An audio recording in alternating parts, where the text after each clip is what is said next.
여랑여랑 성혜랑 기자와 함께하겠습니다. 첫 번째 주제 보겠습니다. 자, 윤석열 대통령과 공수처인데 뭐가 처음이라는 겁니까? 네, 공수처가 현직 대통령으로서는 처음으로 윤 대통령의 통화 기록 확보했습니다. 최상병 사건이 일어난 지난해 7월부터 약 2달간의 대통령 개인 휴대전화 통화 기록을 얻어낸 겁니다. 그런데 과거 박근혜 전 대통령 사례도 있지 않습니까? 이번이 처음입니까? 네, 박 전 대통령 같은 경우는요. 현직 대통령으로는 처음으로 피의자로 입건되긴 했지만 통화 내역 확보 당시엔 직무정지 상태였고요. 이명박 전 대통령, 노무현 전 대통령 등도 퇴임 뒤에야 압수수색이나 소환조사 같은 강제 수사 받았습니다. 그런데 이 현직 대통령은 수사를 해도 재판에 넘길 수 없지 않습니까? 어떻습니까? 맞습니다. 이 재임 중 불소추 특권 때문이죠. 그래서 여당 내에선 공수처의 정치화가 우려된다는 비판 나왔습니다. 대통령은 통치권자입니다. 자칫 공수처가 또 다른 정치 기관화되는 그런 수사 진행 과정이 되지 않기를 바랍니다. 당사자인 대통령실 공식 입장은 안 내는데요. 의도적인 수사 내용 흘리기 아니냐 불편한 기색이 역력합니다. 이 불소추 특권, 공수처도 모를 리 없는데 어떤 입장입니까? 네, 공수처는 기소를 떠나서 실체 규명을 위한 증거 확보해야 한다는 입장입니다. 통신기록 보존 기간이 1년인 만큼 그 전에 확보하는 거라고요. 부실 수사란 의구심도 불식시키겠다고 합니다.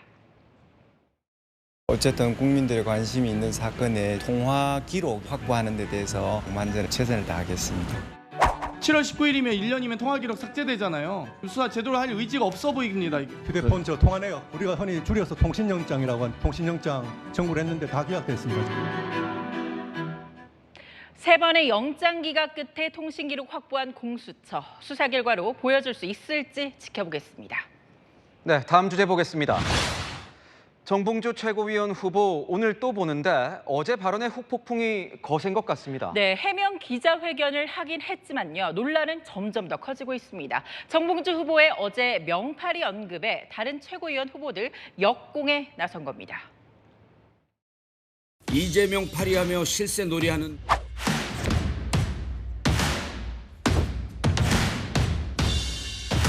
이재명 대표를 팔아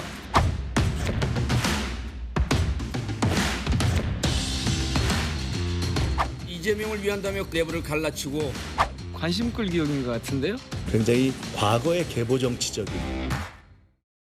어제 정봉주 후보 같은 경우에는 이 최고위원 후보 중에 명파리는 없다 이렇게 밝히기도 했는데 다들 들고 일어나긴 했습니다. 맞습니다. 정봉주 후보가 오늘 SNS에 해명 글도 올렸는데요. 이 이재명을 지키려는 게 어떻게 명파리냐며 개딸을 겨냥한 것 아니라고 해명하면서 언론으로 책임 돌렸습니다. 몇몇 극소수 인사들에게 보내는 경고였다는 거죠. 하지만 이 글의 댓글에서마저도 비난 이어졌습니다. 믿을 수 없는 사람이다. 후보 자격을 박탈해야 한다. 이런 댓글 빗발친 겁니다. 반면 응원하는 댓글도 있었습니다. 이번 주말이면 경선도 끝나는 거 아니겠습니까? 막판 정봉주 후보의 이 명파리 논란이 커지는 것 같습니다. 네, 현재까지의 최고위원 후보 누적 득표율 보면요. 1위인 김민석 후보와 8위인 강선우 후보를 제외하면 각 후보들 약 1%포인트 내외 접전 벌이고 있습니다. 정봉주 후보는 2위고요. 마지막으로 서울 경선이 남아있는데 권리당원이 밀집한 주요 지역이죠. 막판 논란이 마지막 남은 경선에서 어떤 영향을 줄까요? 네, 지금까지 여랑야랑이었습니다.